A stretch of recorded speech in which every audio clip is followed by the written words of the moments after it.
Natasha Ramadina Ajura semester 3 di STI Al-Azhar. Di sini saya akan membuat sebuah video pemaparan tentang model-model kurikulum. Video ini dibuat untuk memenuhi salah satu tugas ujian akhir semester mata kuliah pendidikan kurikulum dengan dosen pengampu yang terhormat Bapak Dr. Rudi Ahmad Suryadi, MAG. Di sini terdapat berbagai model kurikulum yang dikembangkan untuk mencapai tujuan pendidikan yang berbeda. Yang pertama, ada model subjek akademis, yang kedua, model humanistik, yang ketiga, model teknologis, dan yang terakhir, model rekonstruksi sosial. Terlebih dahulu, saya akan menjelaskan apa sih itu model kurikulum. Secara umum, pengertian kurikulum adalah alat atau pedoman yang berisikan tujuan, isi, proses, dan hasil yang dijadikan sebagai acuan dalam melaksanakan proses pembelajaran untuk mencapai suatu tujuan pendidikan tertentu. Bentuk kurikulum harusnya sesuai dengan tujuan awal pendidikan dan perkembangan zaman, kehidupan manusia yang kian lama kian maju dan lebih canggih. Oleh karenanya, akan tidak relevan menggunakan kurikulum tradisional. Di tengah zaman modern seperti sekarang ini, tak berarti juga kurikulum harus berpatok pada teknologi, mengingat masih banyak daerah-daerah yang perkembangan teknologinya masih tertinggal. Selanjutnya, yang pertama saya akan menjelaskan kurikulum akademis. Kurikulum akademis ini merupakan model yang pertama dan tertua. Sejak sekolah berdiri, kurikulumnya seperti ini. Bahkan sampai sekarang, walaupun telah berkembang tipe-tipe lain, umumnya sekolah tidak dapat melepaskan tipe ini karenanya sangat praktis, mudah disusun dan mudah digabungkan dengan tipe-tipe lain. Kurikulum akademis bersumber dari pendidikan klasik yang berorientasi pada masa lalu. Semua ilmu pengetahuan dan nilai-nilai telah ditemukan oleh para pemikiran masa lalu. Fungsi pendidikan pemeliharaan dan mewariskan hasil-hasil budaya masa lalu tersebut. Kurikulum ini lebih mengutamakan isi pendidikan.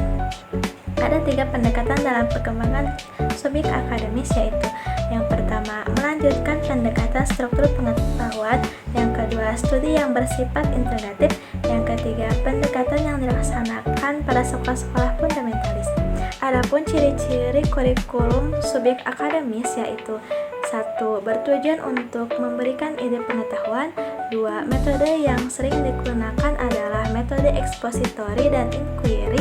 3. Materi atau ide-ide diberikan oleh guru yang kemudian dielaborasi oleh siswa sampai terkuasai. Dan yang kedua, saya akan menjelaskan kurikulum humanistik. Model kurikulum humanistik ini dikembangkan oleh para ahli pendidikan humanistik. Kurikulum ini berdasarkan konsep aliran-aliran pribadi yaitu Johann Dewey, pendidikan progresif, dan J.J. Rousseau, pendidikan romantis. Aliran ini lebih memberikan tempat utama pada anak didik. Mereka bertolak dari asumsi bahwa anak didik adalah yang pertama dan utama dalam pendidikan. Ada 3 aliran yang termasuk pendidikan humanistik, yaitu pendidikan konven, kedua kritikisme atau radikal, ketiga mitikisme modern. Selanjutnya, yang ketiga saya akan menjelaskan kurikulum teknologis. Kurikulum teknologis dikembangkan berdasarkan teknologi pendidikan sehingga peserta didik ditekankan untuk membentuk dan menguasai kompetensi. Kurikulum teknologis ini menekankan pada teknologi sekarang yang akan datang.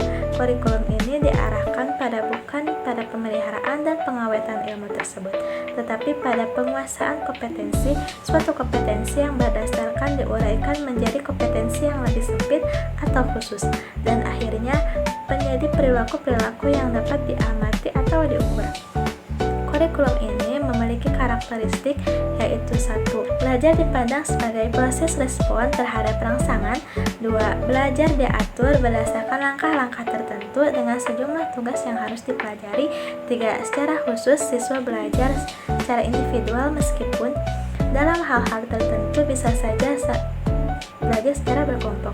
Adapun organisasi bahan pelajaran dalam kurikulum teknologis memiliki ciri yang pertama, ciri pengorganisasian materi kurikulum berpatokan pada rumusan tujuan. 2. Materi kurikulum disusun secara berjenjangan. Dan yang ketiga, materi kurikulum secara disusun dari mulai sederhana menuju yang kompleks. Adapun implementasi kurikulum teknologis dalam bidang teknologis mencakup dua hal. Yang pertama, implementasi kurikulum yang menekankan pada teknologi alat. Yang kedua, implementasi kurikulum yang menekankan pada teknologi sistem. Dan yang terakhir saya akan menjelaskan kurikulum rekonstruksi sosial.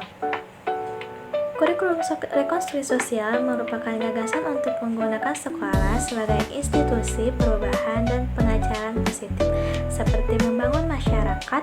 Rekonstruksi sosial merupakan penentang terhadap gagasan bahwa kurikulum seharusnya membantu mengatur dan pembelajaran atau menyesuaikan terhadap kondisi masyarakat yang ada.